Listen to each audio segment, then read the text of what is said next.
ఈ రైలు చూడండి ఎంత పెద్దగా ఉన్నాయో. హాయ్ అండి, మనం అయితే రీసెంట్గా మా అమ్మమ్మ ఇంటికి వెళ్ళినప్పుడు వాళ్ళు అయితే ఎన్ని రైళ్ళు అయితే ఇచ్చారు.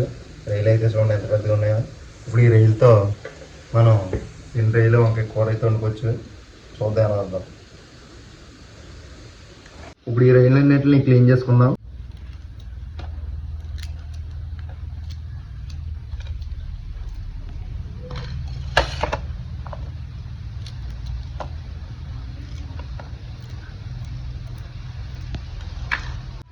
పెద్ద సైజు రేయ.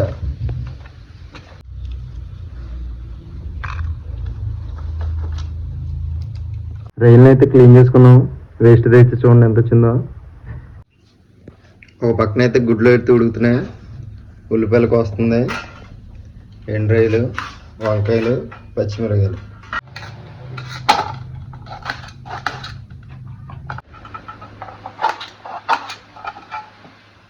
గుడ్లు అయితే ఉడికిపోయినాయి. ఇప్పుడైతే గుడ్లు ఒలుచుకుందాం. గుడ్లు అయితే ఒలుచుకుని ఇక్కడ పెట్టుకున్నాం. ఉల్లిపాయలు, పచ్చిమిరకాయలు, ఎండ్రాయిలు, వంకాయలు మనకు కావాల్సినవన్నీ రెడీ అయిపోయినాయి. వేయించుకుని గిన్నె పెట్టి నూనె అయితే వేసాను.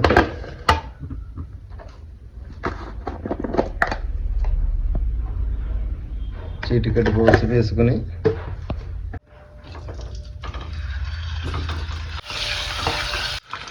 ఆయిల్లో గుడ్లు అయితే బాగా వేపుకొని పక్కన అయితే పెట్టుకోవాలి.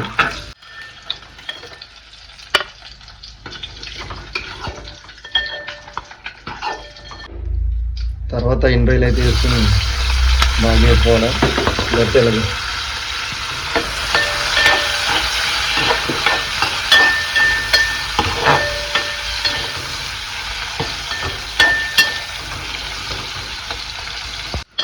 రైలు అయితే బాగా ఎగిపోయి ఇప్పుడు గుడ్లు ప్లేట్లో పెట్టి తీసేసుకుంటున్నాం.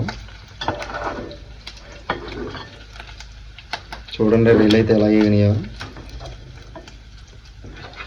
వచ్చేసి మిరపకాయలు, ఉల్లిపాయలు వేపించుకోవాలి.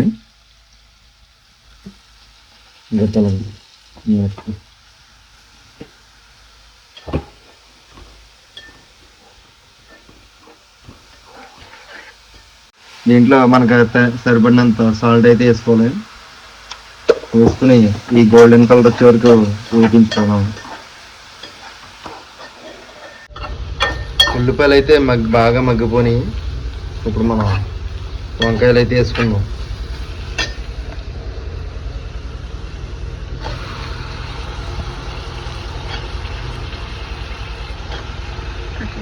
బాగా కలుపుకొని వంకాయలు కూడా బాగా మగ్గనించుకోవాలి.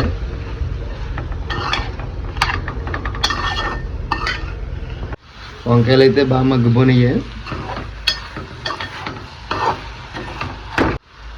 ఇప్పుడు లైట్గా పసుపు, మీకు సరిపడినంత కారం వేసుకుని బాగా కలుపుకోవాలి.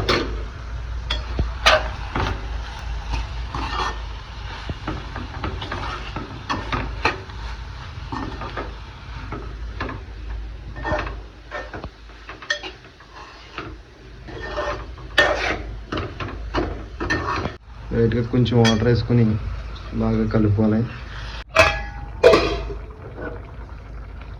తర్వాత గుడ్లు వేసుకుని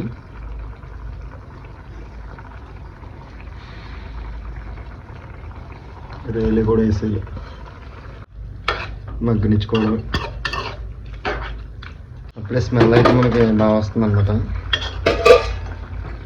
కోడిగుడ్డు వంకాయ పచ్చి ఎండ్రాయిల కూర.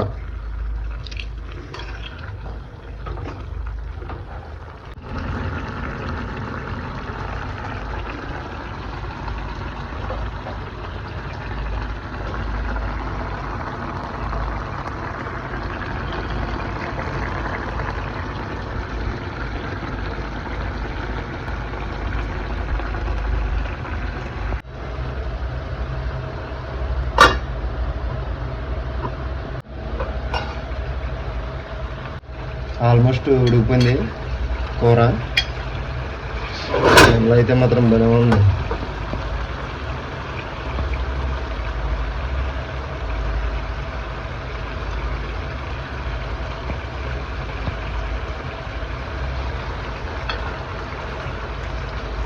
తీయకూడదు. ఫైనల్గా మన కర్రీ అయితే రెడీ అయిపోయింది. రైస్ అయితే పెట్టుకున్నాను. కర్రీ అయితే టేస్ట్ చేద్దాం ఎలా ఉంది. కర్రీ కూడా వేసుకుని కోడిగుడ్డు వేసుకుందాం ఒకటి, అలాగే ఎండ్రీలు కూడా వేసుకుందాం.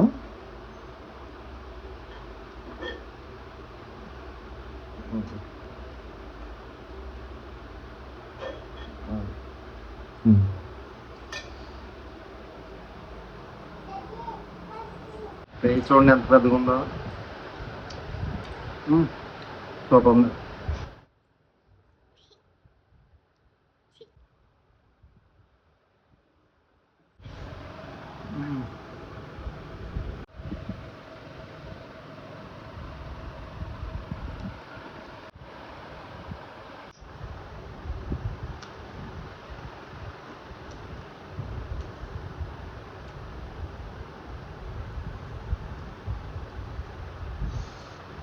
సూపర్ ఉంది.